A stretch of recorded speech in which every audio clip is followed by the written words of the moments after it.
Dream place Thailand போகணும்னு plan பண்றீங்களா? GT Holidays travel plan starts from ₹19,999 only. நெஞ்சிற்கினிய நேயர்களுக்கு அன்பிற்கினிய வணக்கங்கள்.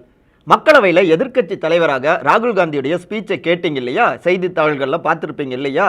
இனி எந்த திசையில் பயணிக்க போகிறோம் என்பதற்கான ஒரு முன்னோட்டம் தாங்க, ஒரு சிக்னல் தாங்க அவருடைய பேச்சு. இனி போக போக பாருங்க, மோடிக்கும் பாஜகவுக்கும் எக்கச்சக்கமான ஷாக்குகள் காத்திருக்கு அப்படிங்கிறாங்க கதர் சட்டையினர். குறிப்பாக மக்களவையில் அவர் பிரதமரை ட்ரோல் செய்தது, இன்னும் நிறைய விஷயங்களை பதிவு செய்தது, அடுக்கடுக்கான கேள்விகளை அடுக்கியது அவருடைய அதிரடி. இன்னொரு பக்கம் மோடி அமித்ஷாவுடைய பதிலடி. ரெண்டு பேருடைய திட்டங்கள் என்ன, அதை அப்படியே பகுப்பாய்வு பண்ணலாங்க. இன்னொரு பக்கம் பார்த்தோம்னா அதிரடிக்கு தயாராகும் திமுக, நம்முடைய கழுகார் பதிவு செஞ்சிருக்காரு. இதுதான் இன்றைய நம்முடைய விரிவான இளங்கோவன் எக்ஸ்பிளைன்ஸ். நான் உங்கள் சகோ சேத்த இளங்கோவன். நிகழ்ச்சிக்கு போகலாம். அயோத்தி முதல் நீட் வரை டார்கெட் பாஜக, ராகுல் வீசிய அஸ்திரங்கள். நேற்றைக்கு 18வது நாடாளுமன்ற கூட்டத்தொடரில் 6வது நாள் நிகழ்வுங்க. இதில் எதிர்க்கட்சி தலைவராக பதவியேற்ற பிறகு முதல் முறையாக தன்னுடைய உரையோ நிகழ்த்தினார் திரு ராகுல் காந்தி.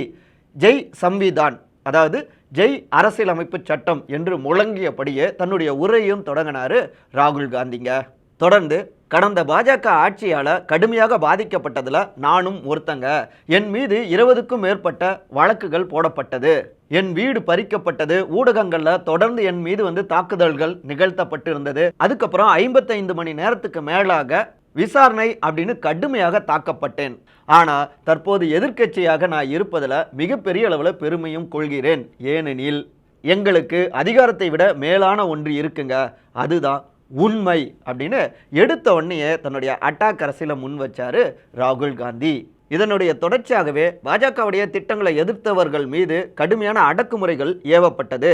தலித்துகள், ஏழைகள், சிறுபான்மையினர், அப்புறம் பாஜகவுடைய அரசாங்க தவறுகளை எதிர்த்த தலைவர்கள் அப்படின்னு பலருமே தாக்குதலுக்கு உள்ளானாங்க.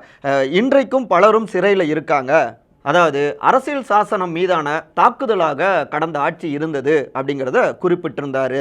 இந்த உரையின் மூலமாக முந்தைய பாஜக ஆட்சி அப்படிங்கிறது ஒரு கொடுங்கோன்மை ஆட்சியாக, சர்வாதிகார ஆட்சியாக இருந்ததாகவோ ராகுல் காந்தியுடைய உரையை புரிந்து கொள்ளலாம் அப்படிங்கிறாங்க அரசியல் விமர்சகர்கள். இரண்டாவதாக, மகாத்மா காந்தியடிகளுடைய திரைப்படம் மட்டும் வராமல் இருந்திருந்தா மகாத்மா காந்தியை இன்னைக்கு யாரும் புரிஞ்சிருக்க முடியாது அப்படின்னு முன்பு பிரதமர் திரு மோடி பேசியிருந்தாரு. அவருடைய அறியாமையை உங்களால் புரிந்து கொள்ள முடிகிறதா அப்படின்னும் தன்னுடைய உரையில பதிவு செஞ்சாருங்க ராகுல் காந்தி. மேலும் பிரைம் மினிஸ்டர் மோடிக்கு டைரக்ட் கனெக்ஷன் இருக்கு பரமாத்மாவோடு, அதாவது காடோடு அவருக்கு கனெக்ஷன் இருக்குது அப்படின்னும் பேசியிருந்தார். இதை பிரதமரை ட்ரோல் செய்ததாகவும் பலரும் பதிவு செஞ்சாங்க. ஏற்கனவே பிரதமர் அப்படியாகத்தான் பேசியிருந்தார் இல்லையா? ஸோ அதை நினைவூட்டியிருந்தார். அதாவது அவருடைய ஸ்பீச்சில் ஒரு சர்க்காசம் இந்த இடத்துல வெளிப்பட்டது. குறிப்பாக ஆட்சி காலத்தில் பிரதமருடைய பேச்சுக்கள் எப்பொழுதுமே ஆழமானதாக இல்லை, ரொம்ப அறியாமையை அவருடைய பேச்சுக்கள் வெளிப்படுத்துது அப்படின்னு இந்த இடத்துல தன்னுடைய பார்வையை பதிவு செய்கிறார் ராகுல் காந்தி. மூன்றாவதாக, கடவுள் பரமசிவன் அவருடைய படத்தை அவையில் காண்பித்து சிவனுடைய இந்த சின்னம் அப்படிங்கிறது அபயமுத்திரா, இதுதாங்க காங்கிரசுடைய சின்னமும் கூட. அபயமுத்ரா அப்படின்னா அச்சமின்மை, உறுதி, பாதுகாப்பு என்பதுதான் இதனுடைய சைகைங்க. இது பயத்தை நீக்கி இந்து, இஸ்லாம், சீக்கியம், பௌத்தம் உள்ளிட்ட பிற இந்திய மதங்களுடைய தெய்வீக பாதுகாப்பையும் பேரின்பத்தையும் அளிக்கிறது. நம் நாட்டின் பெரிய மனிதர்கள் அகிம்சையால் பயத்தை போக்கி இருக்கிறார்கள். ஆனால் தங்களை இந்து என்று அடையாளப்படுத்திக் கொள்ளும் சிலர் வன்முறை, வெறுப்பு இதை பற்றி மட்டுமே பேசுகிறார்கள். இந்து மதம் என்பது பயம், வெறுப்பு மற்றும் பொய்களை பரப்புவதில்லை என்று அழுத்தமாக அந்த இடத்துல பதிவு பண்ணுறாருங்க. செய்தித்தாள்களில், தொலைக்காட்சிகளில் இந்த காட்சிகளில் நம்ம பார்த்தோம். உடனடியாக எழுந்து குறுக்கிட்ட பிரதமர் திரு நரேந்திர மோடி இது இந்து சமூகத்தின் மீதான தாக்குதல் அப்படின்னு தன்னுடைய கண்டனங்களையும் பதிவு பண்ணுறாருங்க.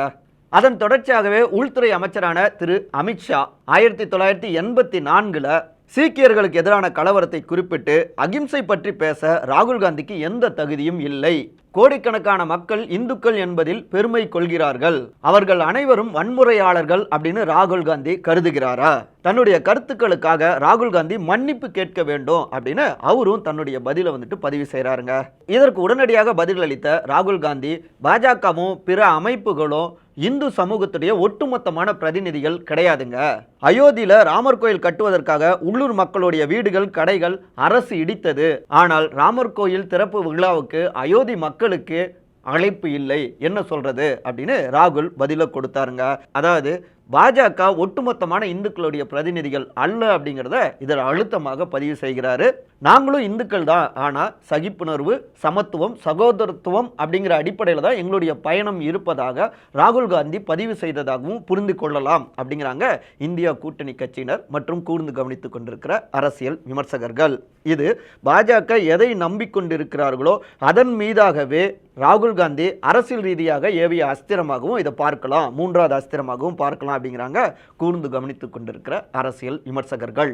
இதற்கடுத்து பணமதிப்பு நீக்கம், ஜிஎஸ்டி போன்ற காரணங்களால வேலைவாய்ப்பு உருவாக்கத்துடைய முதுகெலும்பை முந்தைய பாஜக அரசாங்கம் முறித்து விட்டது. இன்னொரு பக்கம் பாஜகவுடைய தவறான அரசியல் கொள்கைகளால மணிப்பூர் உள்நாட்டு போர்ல சிக்கி தவித்து கொண்டிருக்கு. இதன் தொடர்ச்சியாகவே வேலையில்லா திண்டாட்டத்திற்கும் பாஜகவே காரணம் அப்படின்னு பாஜகவுடைய 10 ஆண்டு அரசியல்ங்கிறது எந்த அளவுக்கு மோசமானதாக இருந்தது அப்படிங்கிறதையும் அவருடைய பார்வையில் பதிவு செய்தார் ராகுல் காந்தி. 5வதாக ராகுல் எடுத்த மிக முக்கியமான விஷயம், இன்றைக்கு நாடு முழுக்க பெரும்பாலான இடங்களில் மாணவர்கள் இந்த விஷயத்துக்காக போராடி கொண்டிருக்காங்க. அது நீட். உண்மை என்னவென்றால் மாணவர்களுக்கு நீட் தேர்வின் மீது நம்பிக்கை இல்லை. நீட் தேர்வு பணக்காரர்களுக்காக வடிவமைக்கப்பட்டது என்பது மாணவர்களுடைய கருத்தாக இருக்கிறது. பணக்காரர்களுக்கு கோட்டா உருவாக்கி தரும் வகையில் நீட் தேர்வு வடிவமைக்கப்பட்டுள்ளது. அதே நேரம் ஏழைகளுக்கு வாய்ப்பளிக்காத வகையிலும் நீட் தேர்வு வடிவமைக்கப்பட்டிருக்கு. இந்த நீட் தேர்வுனால ஏழைகளுக்கு பயன் இல்லை அப்படிங்கிறத அழுத்தமாக பதிவு செஞ்சாரு ராகுல் காந்தி. 6வதாக சபாநாயகர் குறித்து தன்னுடைய உரையை பதிவு செய்கிறாருங்க திரு ஓம் பிர்லா.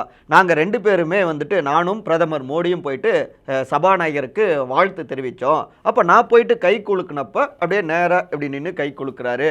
அதுவே பிரதமர் மோடி கை குலுக்குறப்ப அப்படியே இப்படி குனிந்து பணிவாக கை குலுக்கினார் அப்படின்னு ராகுல் காந்தி பேசினார். அந்த பாடி லாங்குவேஜும் அப்படியாகவே வெளிப்பட்டது, நம்ம டிவியில் பார்த்தோம். இதற்கு உடனடியாக பதில் கொடுத்த சபாநாயகர் திரு ஓம் பிர்லா, இல்லைங்க, பெரியவர்களுக்கு மதிப்பு கொடுப்பது, தலை வணங்குவது அப்படிங்கிறது நம்முடைய பண்பாட்டுடைய வெளிப்பாடு, அதை தான் நான் செய்தேன் அப்படிங்கிறாரு சபாநாயகர். இதற்கு உடனடியாக ராகுல் காந்தி, நம்முடைய மக்களவையை பொறுத்த வரைக்கும் சபாநாயகர் தான் உயர்ந்த பதவியை கொண்டிருப்பவர், உயர்ந்த பொறுப்பு கொண்டிருப்பவர், அதை நம்முடைய சபாநாயகருக்கும் நான் நினைவூற்றுகிறேன் அப்படின்னும் பதிவு செய்கிறார் ராகுல் காந்தி. இதன் தொடர்ச்சியாகவே சிவனின் கொள்கைகளை நீங்க பின்பற்றும் வரை, அதாவது அகிம்சையை குறிப்பிடுகிறார். எதிர்க்கட்சிகள் ஆளும் அரசின் எதிரிகள் அல்ல, எதிர்க்கட்சிகள் அரசுக்கு உதவவே முயல்கின்றன அப்படின்னு அழுத்தமாக பதிவு செய்கிறார் ராகுல் காந்திங்க. அவருடைய இந்த உரையை தொலைக்காட்சியில் பார்த்த வகையில், செய்தித்தாள்களில் படித்த வகையில் 6 வகையில், அதாவது அரசியல் அஸ்திரமாக நாம் பகுப்பாய்வு செய்யலாம் அப்படிங்கிறாங்க கூர்ந்து கவனித்து கொண்டிருக்கிற அரசியல் விமர்சகர்கள். இன்னும் சொல்ல போனால் முந்தைய 10 ஆண்டுகள் பாஜக தனி பெரும்பான்மையோடு ஆட்சி பொறுப்பில் இருந்தாங்க. ஆனால் தற்போது தனி பெரும்பான்மை இல்லாமல் கூட்டணி பலத்தோடு தான் பாஜகவுடைய ஆட்சி இருக்கு. இதை சரியாக புரிந்து கொண்டு அவைக்குள்ளார தன்னுடைய கருத்துக்களை ஆழமாக எடுத்து வச்சிருக்காரு ராகுல் காந்தி. போக போக இப்படியான விவாதங்கள் அதிகரிக்கவே வாய்ப்பு இருக்கு. முக்கியமாக திரிணாமுல் காங்கிரஸுடைய எம்பியான மகுவா மொய்த்ரா அவர்கள் பேசியதையும் இங்கே குறிப்பிடுறாங்க அரசியல் விமர்சகர்கள். அதை அப்படியே வாசிக்கிற, முசல்மான், மதராசா, மங்கள் சுட்ரா, முட்டான் என ஆங்கில எழுத்து எம்மில் தொடங்கும் பல வார்த்தைகளை தேர்தல் பரப்புரையின் போது பயன்படுத்தினார் பிரதமர் மோடி. ஆனால் மணிப்பூர் என்ற வார்த்தையை ஒரு முறை கூட பயன்படுத்தவில்லை அப்படின்னு தன்னுடைய அரசியலையும் பதிவு செஞ்சிருக்காருங்க.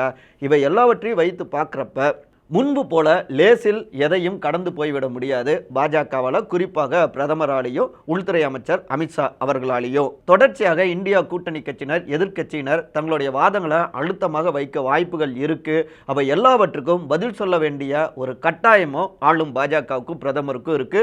இந்த முறையே முதல் முறையாக எழுந்து சில விஷயங்களுக்கும் பதில் கொடுத்திருந்தாரு, அதாவது மறுத்து பேசியிருந்தாரு பிரதமர். ஸோ இனி போக போக இப்படியான காட்சிகள் அதிகமாக இருக்கும். அவையை கடந்து பொது சமூகத்திலும் பாஜக அரசுடைய தவறுகளை சுட்டி காட்டக்கூடிய வகையில் காத்திரமான அரசியல் போராட்டங்கள் எக்கச்சக்கமாக எழுந்தாலும் ஆச்சரியப்படுவதற்கில்லை இந்தியா கூட்டணி கட்சிகளால் அப்படிங்கிறாங்க கூர்ந்து கவனித்து கொண்டிருக்கிற அரசியல் விமர்சகர்கள். ஸோ ஆட்டம் இனிமேதாங்க அனல் வீச போகுது. அதே நேரத்தில் பிரதமருடைய பதிலடிகளும் இருக்குது அப்படிங்கிறாங்க. அதை நாளைய காணொலியில் விரிவாக பதிவு செய்யலாம். அமைச்சரவை மாற்றம், அதிரடிக்கு தயாராகும் மு.க.ஸ்டாலின். சட்டமன்றத்திலும் சட்டமன்றத்துக்கு வெளியேயும் சில சீனியர் அமைச்சர்களுடைய செயற்பாடுகள் மீது ரொம்பவே அதிருப்தியில் இருக்கு திமுகவுடைய தலைமை அப்படின்னு தகவல்களை தட்டி விடுறாங்க சோர்சஸ் நம்முடைய கழுகார்கிட்ட. குறிப்பா கள்ளக்குறிச்சி விவகாரத்தில் இழப்பீடு அறிவிப்பு, அப்புறம் வாரிசு தலைவருடைய பயண ஏற்பாடு இருக்கு இல்லையா, அதை திட்டமிட்டதில் அரசாங்கத்துக்கு அவப்பெயர் ஏற்பட்டது அப்படிங்கிற பலவற்றுக்குமே காரணமாக இருந்தது ஜோதி மாவட்ட, நல்லா புரிஞ்சுக்கோங்க, ஜோதி மாவட்டத்துடைய சீனியர் அமைச்சர் தான் அப்படின்னு கருதுகிறது தலைமை. அதே போல் சட்டமன்றத்துக்குள்ளார தேவையில்லாமல் சாதி பெயர்களை சொல்வது, இன்னொரு பக்கம் சபாநாயகர் மற்றும் பிற அமைச்சர்கள் மீது விமர்சனங்களை முன்வைப்பது, இப்படி நாயனார் பெயர் கொண்ட, நல்லா புரிஞ்சுக்கோங்க, நாயனார் பெயர் கொண்ட அந்த சீனியர் அமைச்சருடைய செயற்பாடுகளுமே ஆட்சி மேலிடத்தை ரொம்பவே முகம் சுளிக்க வச்சிருக்குங்க. என்னங்க இப்படியே ஏதாவது பேசிக்கிட்டே இருக்காரு அப்படின்னு கடுப்பில் இருக்காங்க. ஏற்கனவே தேவையில்லாமல் பேசி பெரிய துறையை இழந்த வாரிசு அமைச்சரோ துறைகளுக்கு இடையேயான நிதி ஒதுக்கீட்டில் பாகுபாடு காட்டப்படுவது போலவும் தற்புகழ்ச்சியாகவும் சில கருத்துக்களை சொன்னதையும் தலைமை பெருசாக ரசிக்கலைங்க. அவர் புள்ளி விவரங்களை அடுக்குவதில் புலி அப்படின்லாம் பெயர் பெற்றவர், அதுவே ஒரு தற்புகழ்ச்சியாகவோ பார்க்கப்படுகிறது தலைமையால் அப்படின்னு நம்முடைய கழுகார்கிட்ட உடன்பிறப்புகள் சோர்சஸ் தட்டி விட்டுருக்காங்க இந்த தகவலை. அவங்க கிட்ட தான் எங்க முதலமைச்சர் அமெரிக்காவுக்கு செல்ல இருப்பதாக அமைச்சர் திரு டிஆர்பி ராஜா வந்துட்டு தெரிவிச்சிருக்காரு, எப்போ முதலமைச்சர் அங்கே போக போகிறார் அப்படிங்கிற கேள்வியை நம்முடைய கழுகார் முன் வச்சாருங்க. இந்த மாத கடைசீட்டில் வந்துட்டு முதலமைச்சர் அமெரிக்கா போக வாய்ப்புகள் அதிகங்க. அங்கே போனவொன்னே முக்கியமான தொழில் நிறுவனங்களோடு புரிந்துணர்வு ஒப்பந்தம் செய்வதற்கான நடவடிக்கைகள் மேற்கொள்ள போவதாகவோ வழக்கம் போலவே வந்துட்டு கூறப்படுகிறதுங்க. அப்புறம் கலைஞர் நூற்றாண்டு நிறைவு விழாக்கள், நாடாளுமன்ற தேர்தல் பரப்புரைகள், அதையடுத்து சட்டமன்ற கூட்டத்தொடர்கள், கள்ளக்குறிச்சி மரணங்கள் என சில விவகாரங்களால் முதலமைச்சர் ரொம்பவே சோர்வாக இருந்துட்டு இருக்காருங்க. அதனால் இந்த பயணத்தில் ஒரு பகுதியாக முதலமைச்சருடைய உடல்நிலையை கவனத்தில் கொள்ளும் வகையில் சில மருத்துவ பரிசோதனைகளும் இருக்கலாம் அப்படிங்கிறாங்க அறிவாலயத்து சீனியர்கள் நம்முடைய கழுகார்கிட்ட. இன்னொரு பக்கம் அமைச்சரவையில் மாற்றங்கள் இருக்கலாம் அப்படின்னு தகவல்கள் வந்துகிட்டு இருக்குங்க. இது சம்மந்தமாக கேட்டால் மக்களவை தேர்தல் முடிவுகள் வந்த உடனே அமைச்சரவையில் மாற்றங்களை நிகழ்த்தி விடலாம் அப்படின்னு தான் தலைமை இருந்தது. ஆனால் விக்கிரவாண்டி இடைத்தேர்தல், கள்ளக்குறிச்சி விவகாரம், அதுக்கப்புறம் சட்டமன்ற கூட்டத்தொடர், இப்படி அடுக்கடுக்கான விஷயங்கள் அரங்கேறிடுச்சுங்க. இதனாலேயே அந்த முடிவு வந்துட்டு தலைமை தள்ளி போட்டிருக்கு. அதே நேரத்தில் வருகிற 13ஆம் தேதியே இடைத்தேர்தல் ரிசல்ட் வந்துவிடும் அப்படிங்கிறதாலேயே அதற்கு பின்னாலேயே அமைச்சரவை மாற்றம், இலாக்கா மாற்றம் உள்ளிட்ட பல்வேறு அதிரடிகளுக்கும் தயாராக இருக்கிறது தலைமை.